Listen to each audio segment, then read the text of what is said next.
Assalamualaikum teman-teman. Nah, saat ini Bu Widya sedang ada di permakultur. Ini kita akan belajar mengenai apa sih yang disebut dengan adaptasi tumbuhan.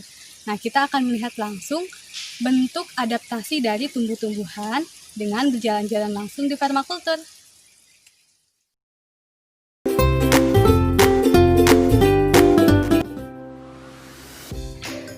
Adaptasi adalah kemampuan makhluk hidup untuk menyesuaikan diri dengan lingkungannya. Artinya, tumbuhan yang biasa tinggal di daerah yang kering akan menyesuaikan diri untuk tinggal di daerah yang kering. Dan sebaliknya, tumbuhan yang tinggal di daerah yang basah atau berair juga akan beradaptasi atau menyesuaikan diri dengan daerah yang basah. Tujuan adaptasi pada tumbuhan ada dua. Yang pertama, untuk menyesuaikan diri dengan habitatnya, seperti yang sudah Ibu jelaskan tadi. Dan yang kedua adalah untuk mempertahankan diri dari pemangsa. Nah, teman-teman tahu bahwa tumbuhan itu sering dijadikan makanan oleh hewan-hewan.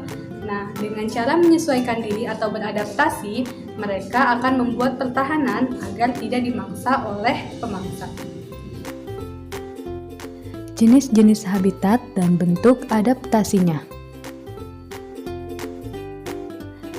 Pertama, hidrofit. Hidrofit adalah kelompok tumbuhan yang sebagian tubuhnya ada di permukaan air. Akarnya berada di air dan daunnya ada di permukaan air.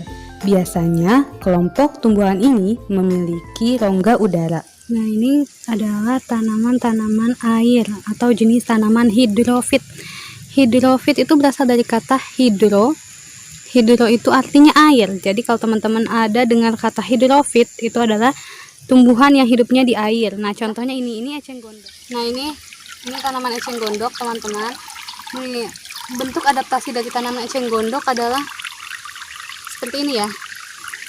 Ini yang gembung-gembung seperti ini adalah bentuk adaptasi dari si tanaman eceng gondok. Oke, jadi dia punya banyak gembung-gembung, ini namanya kantong udara. Jadi dia nyimpen udara di sini. Dan kalau teman-teman pegang langsung, ini bentuknya seperti teksturnya lunak seperti spons. Yang kedua adalah tumbuhan higrofit. Higrofit adalah kelompok tumbuhan yang hidup di daerah lembab.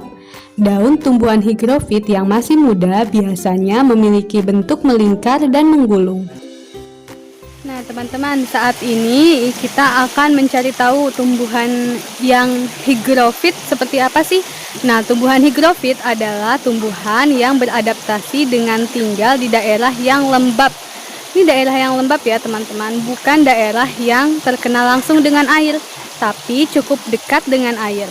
Oke, nah Ibu akan tunjukkan seperti apa jenis tanaman higrofit. Karena tumbuhan higrofit adalah tumbuhan yang tinggal dekat dengan air atau daerah yang lembab. Nah, contohnya adalah paku-pakuan seperti ini. Nah, ini pakis-pakisan. Ini adalah jenis tanaman higrofit. Nah, teman-teman bisa lihat, dia banyak tinggal di daerah yang dekat aliran sungai atau dekat dengan air. Artinya, dia membutuhkan air, membutuhkan daerah yang lembab, tapi tidak langsung terkena air. Nah, ada banyak jenis tanaman higrofit yang tinggal di sekitar sini. Itu teman-teman bisa lihat ada jenis pakis-pakisan. Oke. Yang ketiga adalah tumbuhan xerofit. Xerofit adalah kelompok tumbuhan yang tinggal di daerah kering. Biasanya berdaun tebal, berduri, bersisik, atau bahkan tidak berdaun. Dia memiliki jaringan untuk menyimpan air dan juga akar yang panjang.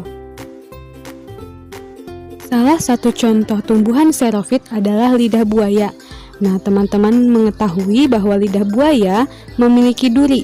Ini adalah bentuk adaptasi dari tumbuhan xerofit. Nah, lidah buaya juga memiliki cadangan air. Nah, ini dia duri lidah buaya dan cadangan airnya cukup banyak.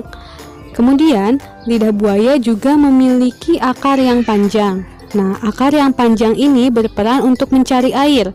Teman-teman ingat bahwa tumbuhan xerofit tinggal di daerah yang kering, sehingga membutuhkan akar yang panjang untuk mencapai daerah yang berair.